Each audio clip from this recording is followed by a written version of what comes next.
Welcome. For those of you I haven't met yet, my name is Patrick Reynolds. I'm the Director of Public Programs here at the Oneida County History Center.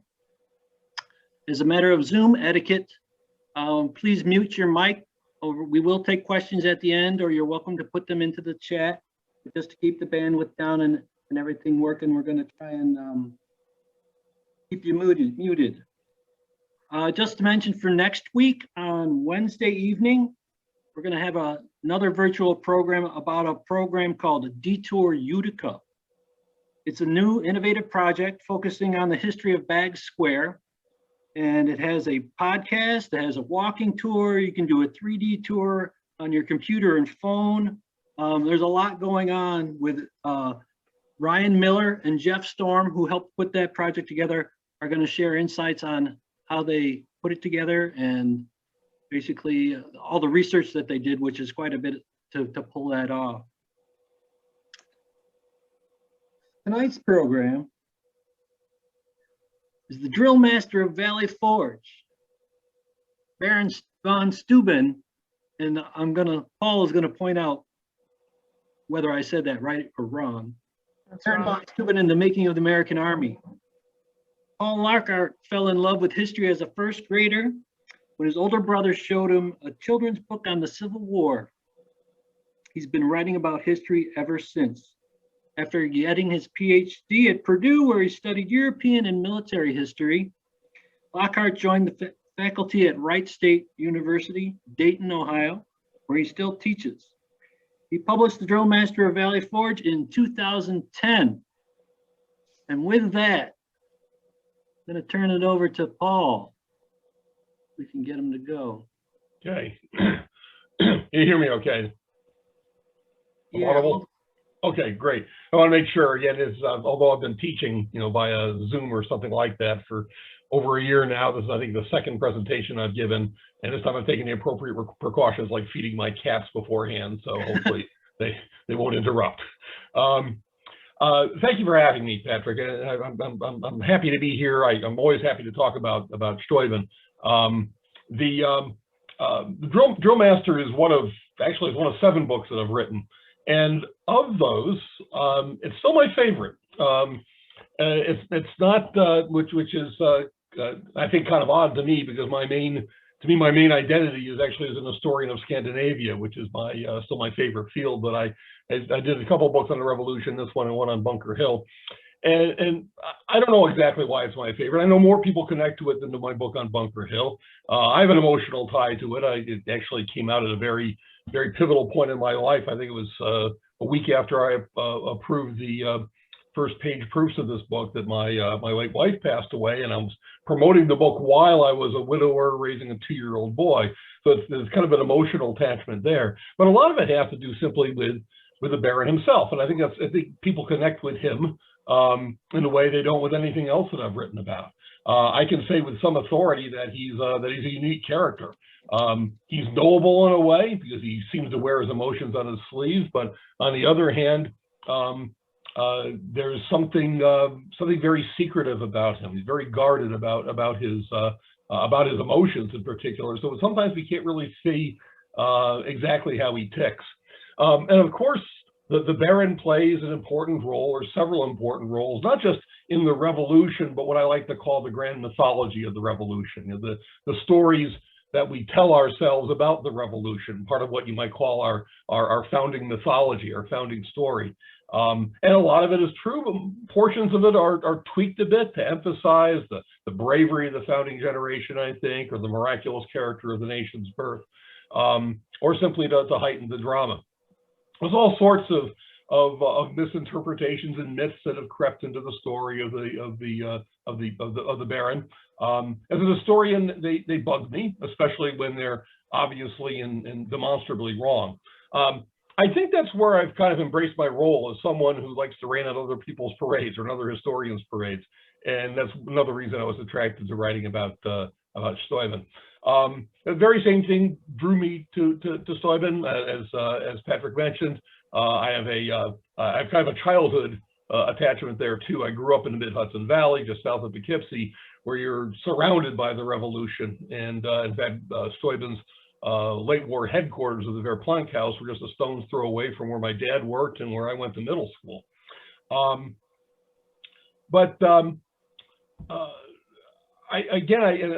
Another point of interest was that my interest in European and American military history, and Steuben certainly marks that intersection. But I think again the main thing that attracted me was the mythology around it. Now, before I talk about that, I do want to say something about the pronunciation of his name. If you say Steuben, you're correct. If you say Steuben, you're correct. Honestly, as a German, of course, and I do a fair amount of work in German history. In High German, his name, in fact, would be Steuben. But it's clear that he, in a number of ways, that he kind of Americanized Americanized his name. We know, for example, that American soldiers in the Continental Army often spelled things kind of phonetically. And I've seen several points where his name is written S-T-O-O-B-E-N or S-T-O-O-B-I-N, never written in a way that would look like Steuben. And just simply from the use of the title Baron, which is not a German title, it's a French title. That formulation Baron von Steuben is completely and utterly wrong. I'm not entirely sure why it's become in such common use in American history. But suffice it to say, he is the Freiherr von Steuben, and when he wanted to make himself accessible to an audience of Americans, uneducated Americans would have been speaking French, and the French for them, French also, that he translated essentially his name or rendered it into a francophone way. So it's the Baron de Steuben instead of the Freiherr von Steuben. So Steuben, all good. In fact, I'd say that Steuben is probably more correct, probably the way that the Baron presented himself. But if I drifted to Steuben tonight, please, just understand, it's something I easily do. Some of you, maybe all of you, are familiar with at least some of the ways that the Baron has fit into the story of our founding. And if you've read much about the American Revolution, undoubtedly you've come across them at one point or another. And it's usually one of several capacities. The first is as the Drillmaster, the man who shows up at Valley Forge, which is generally portrayed as being kind of the low point of the war. It's certainly not the worst winter of the war, but it's become seen really as the low point of the war. And the Baron shows up at Valley Forge almost like a deus ex machina. He teaches the American soldiers how to drill. He completely reforms Washington's army, and they emerge confident and skilled in a way that they hadn't been before, thanks to the Baron's expertise, which comes from his long experience with the Prussian army under Frederick the Great at the time of the 7 Years' War, roughly 2 decades before the American Revolution. So Steuben becomes the first Inspector General of the U.S. Army, but it's, again, the contribution is fixing, the Continental Army at Valley Forge.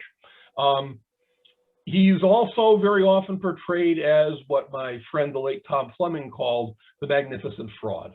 That Steuben was clearly skilled, but also was kind of a trickster. Was kind of almost a self-admitted fraud. We learn from Revolutionary War histories out there that Steuben came to Washington at the Continental Congress, presenting himself as a Prussian nobleman, as a former major general in the service of the great warrior King Frederick the Great of Prussia, and that he was in fact a baron. And we're told by these same histories that this is all made up, that he was not a real baron, he was humbly born and not a nobleman, and that he certainly was not a major general. But we forgive him those faults because he did such great things with the Continental Army. And it kind of fits in anyway to an American cultural fondness for P.T. Barnum-esque kind of figures who are, who are in this case, they've gotten where they're going largely through misrepresenting themselves. So that's probably the next most common strand, I would argue, in what we read about the Baron de Steuben.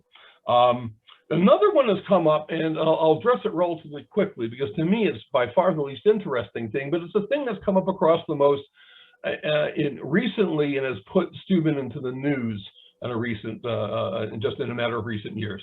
And that is his sexual identity. Was the Baron de Steuben gay? And this is an issue that comes up all the time. There's a surprising amount of support for this notion out there in the blogosphere. In fact, almost that it's assumed that it's proven that Steuben was in fact a homosexual. And as a result, he's been embraced by a number of groups, who want to show that that gay people had a role in the American Revolution. I've been forced to weigh in on this several times by a bunch of different parties. For example, a gay newspaper in Philadelphia wanted me to tell them that Steuben was definitely gay. And for that matter, Franciscan University in Steubenville, Ohio, where the mascot is the Baron, this is a Catholic school, by the way, wanted me to tell them definitively that the Baron was not gay, because they had some alumni who were concerned about this, the image of having a gay man as their mascot. And in both cases, I told them what I'm going to tell you now. I have no idea. There's no way of telling. The evidence simply is not there one way or another definitively to say whether or not the Baron was homosexual. And honestly, it has so little to do with the rest of his achievements that to me it's kind of a non-issue. So I'm more than happy to take questions about that later on, but I'm going to leave it there because to me it's just not that. Honestly, it's not that important a part of the Baron's contribution to American history.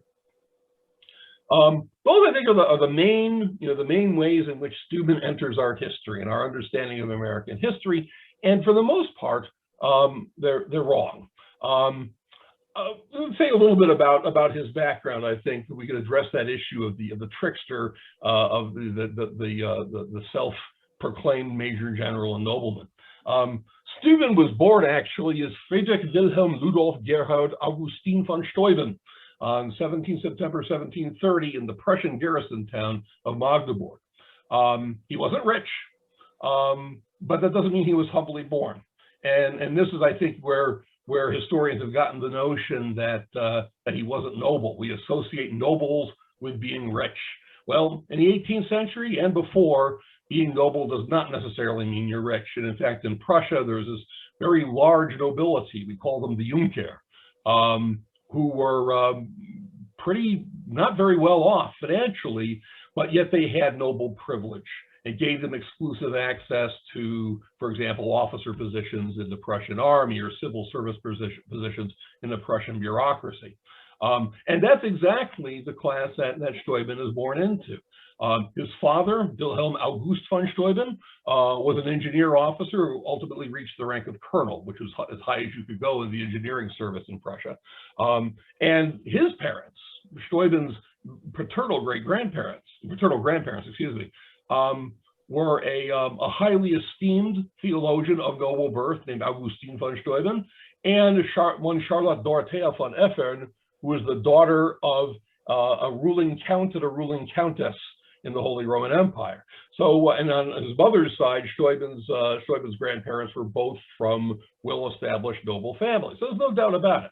3 of Steuben's grandparents were from the Prussian nobility. 1 was from actually what we could call the aristocracy, the really high-ranking nobility.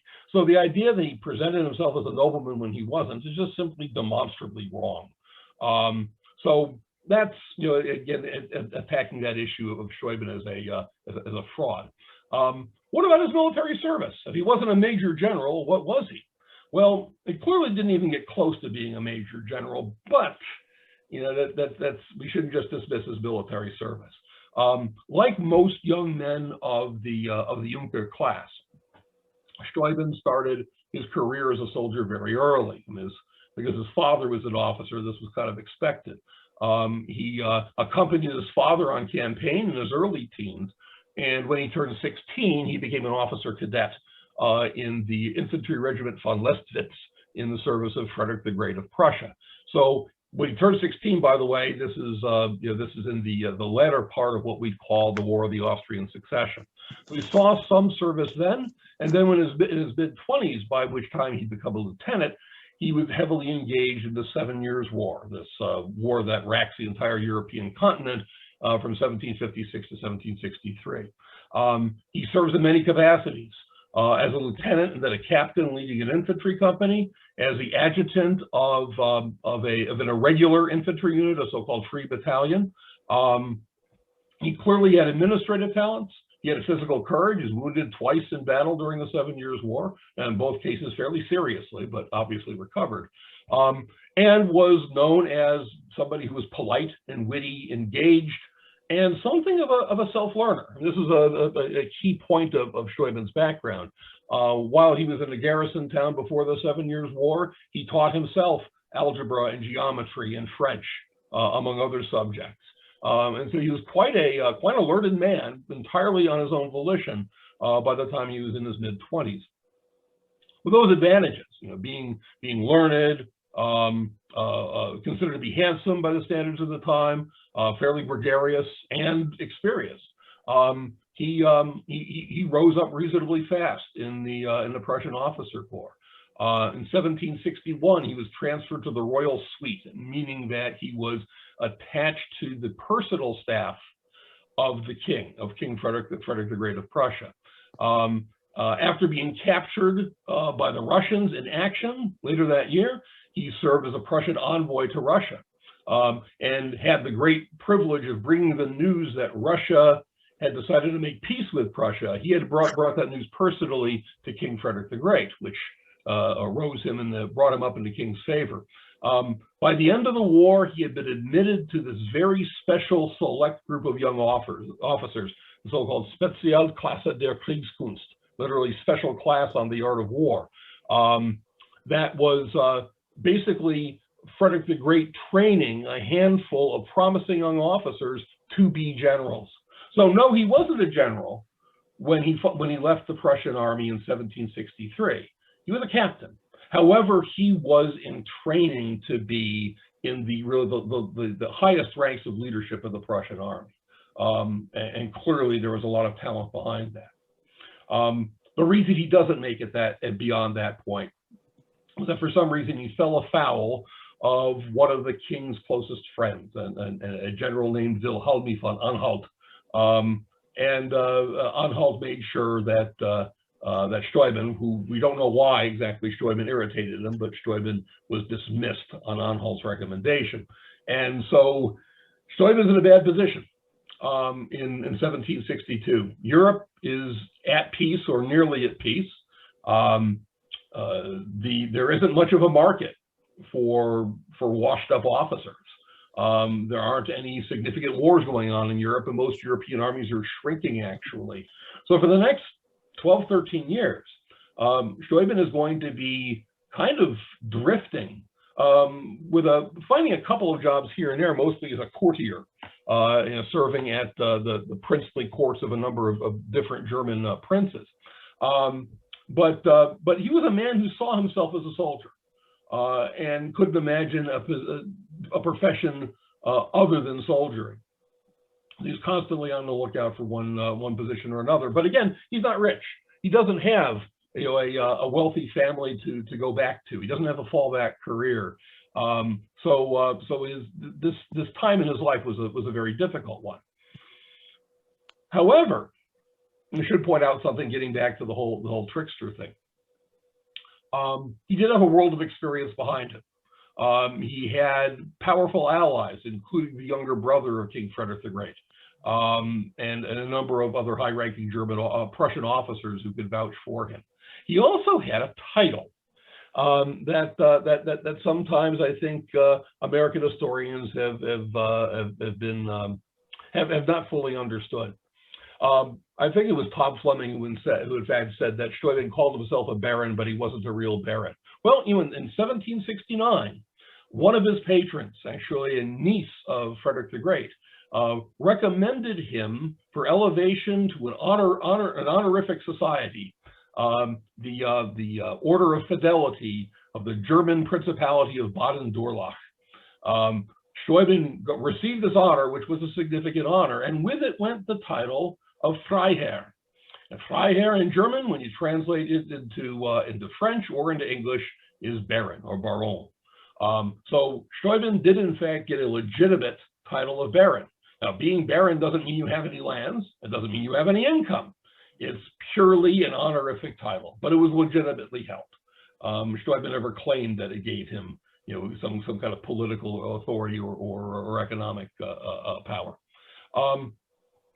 So when Steuben is on the job market looking for an army in the late 1760s, 1770s, he is a man with a great deal of military experience and an honorific title that does at least mean something within the context of Germany.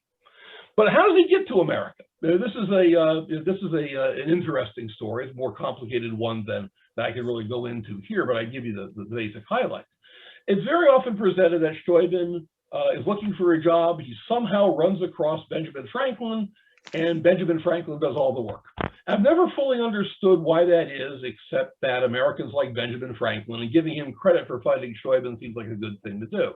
To be frank, Franklin had nothing to do with it, or very little to do with it. And Franklin, in fact, opposed bringing Steuben into the Continental Army.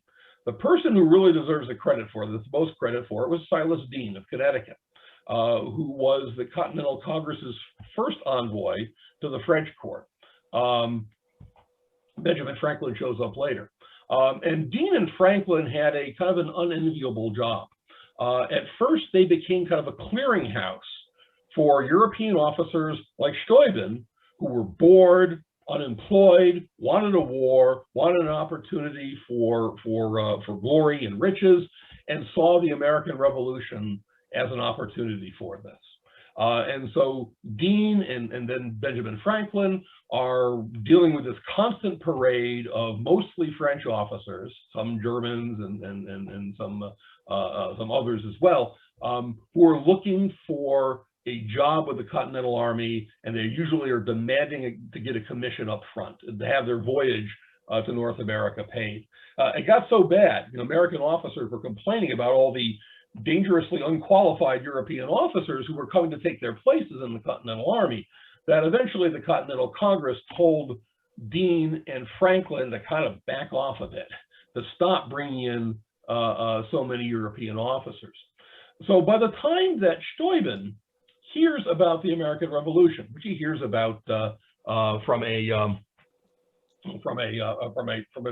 English acquaintance, and thinks of this, hey, here's a possible job for me. The market is beginning to dry up. It helps that when Steuben goes to Paris and seeks an audience with Silas Deane and with Benjamin Franklin, that Steuben, who is used to being a supplicant, knows how to line up his ducks in a row first. And so he reacquaints himself with a number of powerful French individuals, including the foreign minister and the minister of war, both of whom he knew, and the playwright Caron de Beaumarchais, who was in fact a major friend of the American cause in France at the time. Even with their support, he had a very hard time selling himself. Benjamin Franklin was not interested in Steuben and saw no particular reason to promote him. Silas Deane saw something in Steuben and hoped to be able to at least get Steuben passage to North America. Now, there's some complications ensue that I don't want to get into. Steuben at first walks away and then eventually comes back, driven in part by a legal case that threatened to pursue him. This is in 1777. That Steuben eventually is able to, through Deane and through his French contacts, arrange that his passage be taken care of, his passage from France to North America. And so in very late 1777, he arrives in Portsmouth, New Hampshire, and instantly becomes a hit. I mean, Steuben, unlike most of with the exception of Lafayette, had a celebrity status, a star quality that most of the European officers seeking preferment in the Continental Army simply did not have. It helped that he was very gregarious. It helped that he actually knew English reasonably well. In his impression of Steuben of barely speaking English, he actually got to be quite literate in English and quite quickly, although he was good at pretending he didn't understand English when it suited him. And so from Portsmouth, New Hampshire, he makes his way through Boston and New York, and ultimately to Philadelphia. Not to Philadelphia. To York, where the Continental Congress was meeting, the British controlling Philadelphia at the time. Which gets me to my next point. I think are the point where we're intersecting with Steuben's reputation. His role in the Continental Army. So we've addressed the trickster thing, right? He's not a major general, but he has really the qualifications of one. Plus, he is a legitimate nobleman and a legitimate baron. When he arrives at York, where the Continental Congress is meeting in early 1778, he quickly charms the Continental Congress. He becomes, and Steuben was very good at that kind of thing, making people like him. Henry Lawrence, who was president of the Continental Congress at the time, quickly grew to like him. And Steuben found it easier to convince the delegates in Congress of his abilities than he ultimately would be, that he soon would be to convince George Washington of this. He's outgoing, he's gracious. It helps that he dresses to impress. And this is one feature of Steuben that pops up all the time, certainly when I was working with him, was that he was a man who knew how to dress very, very well, and something of a clothes horse. But when he gets to Valley Forge early in 1778, he has no position, actually. He's unpaid. He's a volunteer, gentleman volunteer, offering his help to George Washington, but without a rank, without a position, without a salary. When he met George Washington outside Valley Forge that February, the reception was not exactly cold, but it certainly wasn't terribly warm. Washington had it up to here with foreign officers who wanted advancement, who wanted their egos stroked, but weren't necessarily willing to put in work. Steuben, though, quickly proved himself to be a bit different than them. It helped that he quickly made friends with the younger members of Washington's staff, all of whom were literate in French. Here in particular, John Lawrence, the son of Congressional President Henry Lawrence, and Alexander Hamilton. And French being kind of the, well, let's say the lingua franca of educated people at the time. Steuben was able to, assemble a group of friends with whom he could converse freely as he perfected his English. Steuben really expected not to do the thing that he's famous for. He did not expect to be tapped to be Inspector General. He did not expect to be tapped to train the army how to drill. He wanted to lead troops in combat. And he really felt that this was, in fact, going to be his role in the Continental Army. But until then, he was willing to do what it took to prove to George Washington that he was, in fact, a knowledgeable and skilled soldier. And he started out by acting as an inspector general without the title, inspecting the camps of the various regiments, seeing how the soldiers were eating, seeing how the soldiers were grooming themselves, to get an idea of problems that had to be addressed in the physical condition of the army.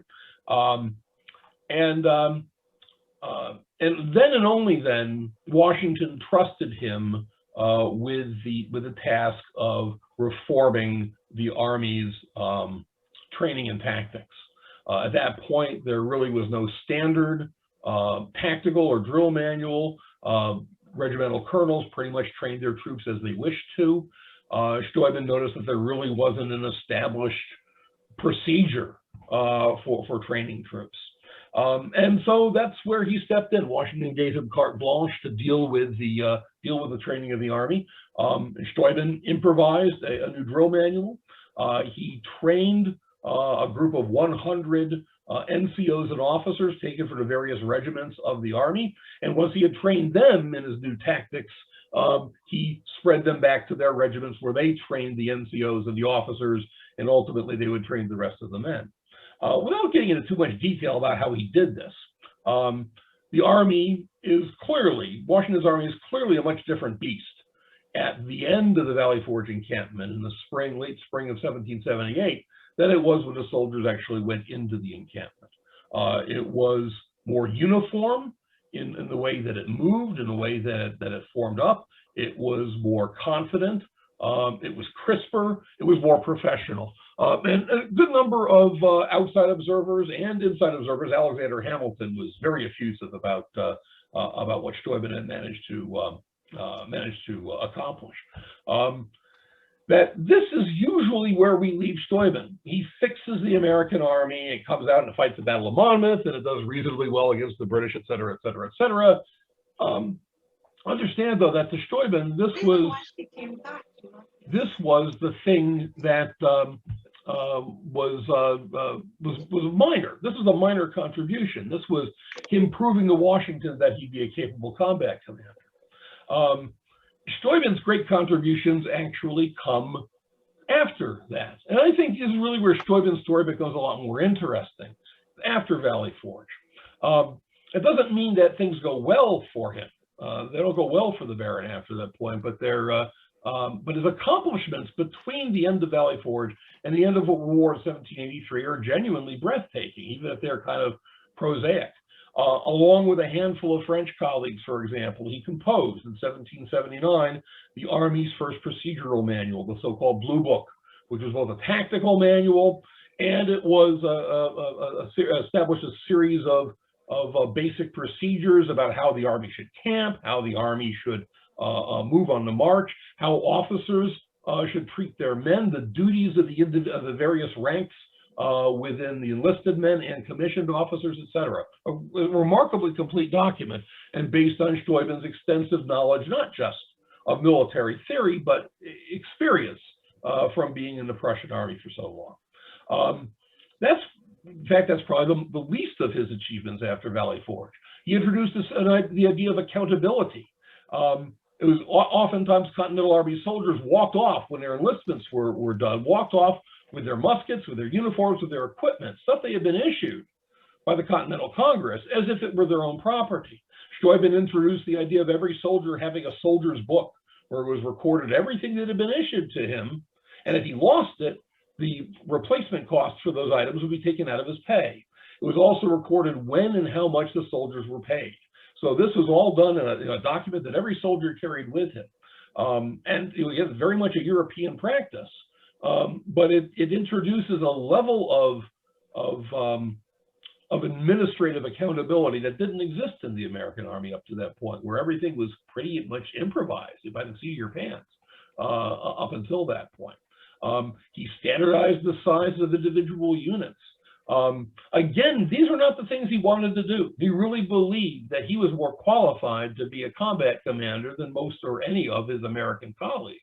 But he did them in hopes that Washington would eventually see his way towards giving Steuben a combat command. Now, that friction there is where we begin to see some Steuben's personality emerging a little bit more authentically.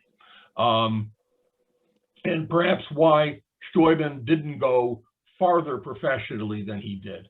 Like most of the founding fathers, Steuben was flawed. He's a human being. He's not perfect. And where it came to the Baron, those character flaws were mostly these. He had a tendency to find enemies where there weren't any. Not exactly paranoid, but he had a very thin skin, and he often believed he was being insulted when he really was not. He often believed he was being shortchanged, and he was often. I mean, he never fully collected on all the back pay that Congress owed him. But it made him seem, as he asked for his pay again and again and again, that he was putting himself and his money ahead of the cause. Something that clearly Washington didn't do, but then on the other hand, Washington was rich and Steuben was not. Give you a couple of examples. When he was producing the Blue Book, this manual, he was in Philadelphia at the time, and there was a shortage of engravers. And they needed engravers for making the diagrams that showed how, not only showed how the soldiers were supposed to do the manual of arms, but it showed how units were supposed to maneuver. There was a big shortage of engravers, partly because a lot of young men in Philadelphia had gone off to join privateers, where they would make some money. Steuben, however, didn't recognize that there was actually a logistical issue. He thought Continental Congress was doing this deliberately to impede him. And he blew up at a couple of his friends in Congress because he firmly believed that Congress was trying to hobble him. It was ridiculous. And Steuben made a number of enemies by getting mad at people he shouldn't have gotten mad at. But that was typical for him. And he quickly made amends when he realized he was wrong. But very often that was a little bit too late. When Washington denied him a permanent field command, in other words, as a general commanding troops, Steuben lashed out at Washington and threatened to leave and go back to Germany. Now, he didn't fully understand that Washington had a lot of American officers who wanted field commands. And the idea of preferring this Prussian who had just come over in the past couple of years to Americans who had been fighting since 1775, Washington knew full well that he would make a lot of American officers angry if he favored the Baron over them. So for political reasons, Washington is an eminent politician. For political reasons, Washington couldn't give the Baron what he wanted, and the Baron took it personally. He took this as a slight, not as something that was necessary to do politically. He took it as an insult. And there were many times where he and Washington clashed. He and Washington managed to develop a fairly warm and close relationship. And when it frayed, it really was Steuben's fault more than it was Washington. He also had a direct and very blunt manner that didn't often go over very well with people. Now, interestingly, Steuben got along great with enlisted men. There's probably no general officer, even Washington, in the Continental Army who was more familiar and more visible to the men. He made a point of going to visit soldiers in camp, to make sure they were being well fed, make sure they were cooking their rations correctly. He was known and he was popular. And since he wasn't all that overly formal, the men loved him for it. They also loved him for his propensity to swear, especially during drill.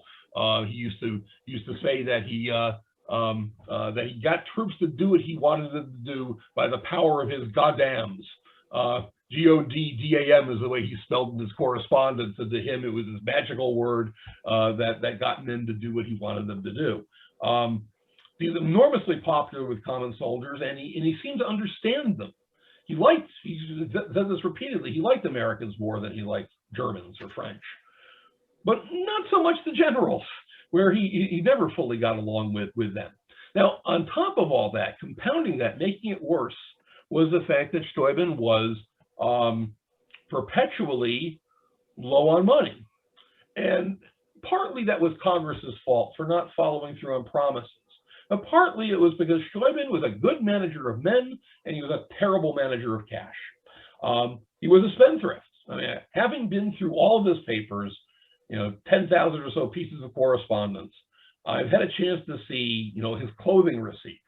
And the amount of money that Steuben spent on cloaks, on hats, on cockades, on feathers for his hats, etc., is just unimaginable. The man spent money like water. Now, he was also very generous. We know Steuben gave tremendous amounts of money to the men on his staff, people like Ben Walker and Billy North, that he was quite generous. And even when he was down on his luck and didn't have money, he'd give his last penny to help out his friends. We know at Yorktown, for example, that Billy North, one of his favorite aides, became very sick, and Steuben sold his pocket watch, which was one of his few possessions left, to pay for medical care for Billy North. Very generous man. He just simply was incapable of managing money, as I think it was Ben Walker who had said later on that he is and forever will be, for all eternity, eating the calf in the cow's belly. He spent money before he even had it. So as a result of that, many of his appearances before Congress involved him asking for money, just so he could afford, to maintain his suite and to travel with the army. And it gave a bad impression. It gave the impression that Steuben was in it for the money. And that really didn't help his popularity, especially in Congress.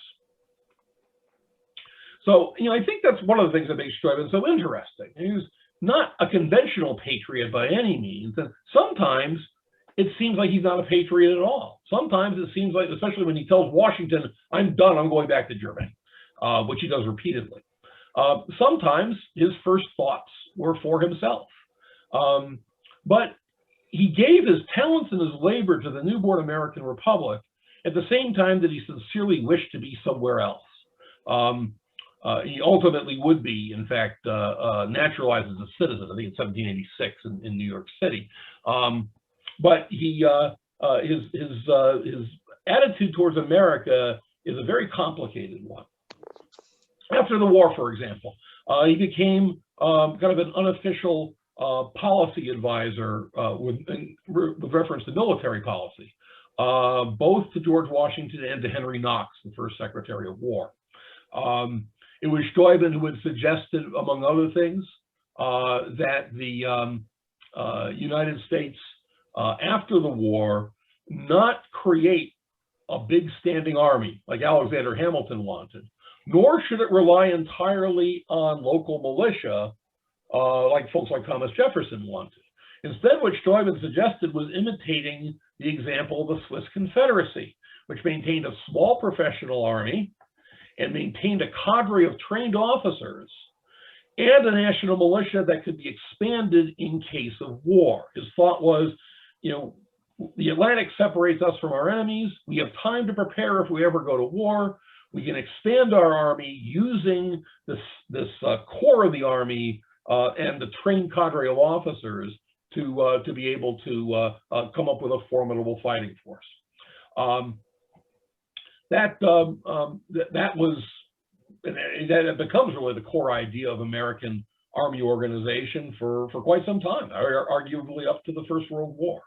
It was Steuben who suggested the creation of the military academies, in particular the military academy at West Point, arguing that officers needed to be trained not just in tactics and strategy, but to receive a liberal arts education, which was his whole idea behind the curriculum of West Point, which he first designed. He was instrumental in founding the Society of the Cincinnati, which was an association of Continental Army officers. But it was meant to be primarily a philanthropic organization to help veterans. But even something this seemingly harmless caused him grief, in large part because he was always asking for money, and he had irritated and angered so many of his contemporaries. Because membership in the Society of the Cincinnati, for example, was meant to be hereditary, his enemies in Congress accused him of trying to impose a hereditary aristocracy on the American Republic, that he was trying to turn America into Prussia. And that kind of treatment hurt Steuben deeply. He had given up, maybe he hadn't given up a fortune coming to the United States, but he had certainly devoted a great deal to the cause. He had come to love America and take pride in the role that he had played in securing its independence. But over the last few years of his life, while living as an impoverished socialite in New York City, he became a sharp-tongued political pundit of sorts once he realized that he had been kind of alienated. As long as I live in this damned republic, he said once, I will at least have the liberty of laughing whenever I feel a disposition for it, which God knows is very seldom. When Shays' Rebellion broke out in 1786, a rebellion of Continental Army veterans, farmers, who had been pretty poorly treated after the war, Steuben sided with the rebels. To them, they had been shabbily treated by the Republic, and the Republic deserved what it got. It seems to me, he once said, that we have neither the virtue nor the wisdom to be a democratic republic. At one point, he wrote to Prince Henry of Prussia, asking him to consider coming to the United States and becoming king. And when Prince William Henry, son of King George III of England, talked about the possibility of visiting the United States, which was a pretty sensitive issue shortly after the Revolution, Steuben wrote, "It doesn't surprise me. Eagles are always about when the scent of carrion is in the air." He really thought the American Republic was this close to dying in the late 1780s, and he wasn't terribly distraught about it. That's, again, this is this complicated matter of Steuben's personality and his political take. He loved America, And he was very proud of his role in the creation of the Republic. But at the same time, he really thought that the experiment was likely doomed. And it was that alienation from American political life and his impoverishment that, among other things, lay behind his connection to the wilderness of truly upstate New York.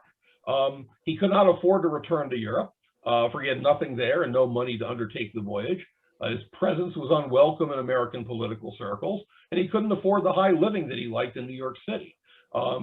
His old aides, Ben Walker and Billy North, tried to help him, keep him on a budget, but Steuben wasn't capable of keeping to a budget. He was cash poor. It's really only towards the very end of his life that he manages to get any kind of a pension from Congress. But he was land rich. Pennsylvania, New Jersey, New York, and Virginia all offered him or gave him fairly substantial tracts of land. Some of it was kind of quasi-fictional, but most of it was real surveyed land. He sold his lands in Pennsylvania and New Jersey, but he kept his land in New York. And he picked out a 16,000-acre parcel north of what was then being referred to as Fort Schuyler, namely Fort Stanwix, actually, more familiar that way. Not really investigating it, on the mistaken idea that the plot of land he chose was close to the Mohawk River and would therefore be easily used to transport produce from the estate he hoped to establish. Because what Steuben hoped to do in New York was to create the kind of aristocratic retreat that he would have liked to have had in Europe. With his 16,000 acres, he would have a manor house. Land-hungry Continental Army veterans would come from New England looking for land, and Steuben would have tenancies available for them. And of course, they would pay their rent, and that rent paid in the form of crops could be shipped to New York City, and Steuben would get rich off of the proceeds. That was the plan. It didn't go that way, obviously, just judging by what was supposed to be the manor house, and ended up being instead just a cabin. Debts piled up faster than Steuben could handle. Just the cost of clearing the land and traveling there. From 1790 to 1794, Steuben made his cabin his summer residence, and would still winter in New York City, but with little real progress. So in 1794, when he decided to winter on the land, to spend over the winter on the land, things were not going terribly well. And of course, Steuben's health by that point was deteriorating. In late November 28, 1794, Steuben died, in fact, in his cabin in upstate New York. Now, it sounds like it's really not a very happy story.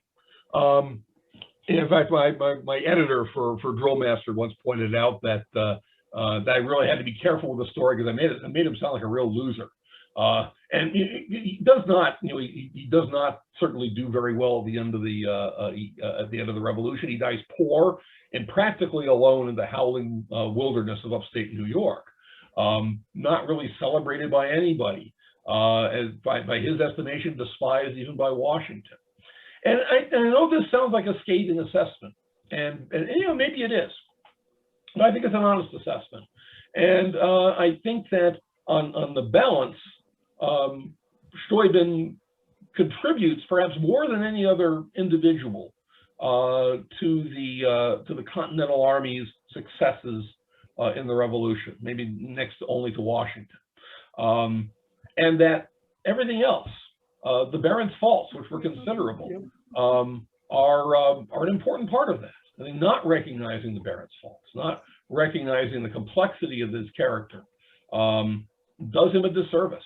But seeing the Baron for what he was, as much as we can, reminds us, I think, that the truly great changes in the history of our country, pivotal moments like the American Revolution, it's hard to imagine a moment more pivotal than that, are made by those whose greatness is brought out in crisis, and also by those who can be petty and proud and obnoxious and vain and selfish, in other words, human, and yet at the same time transcend those very limitations.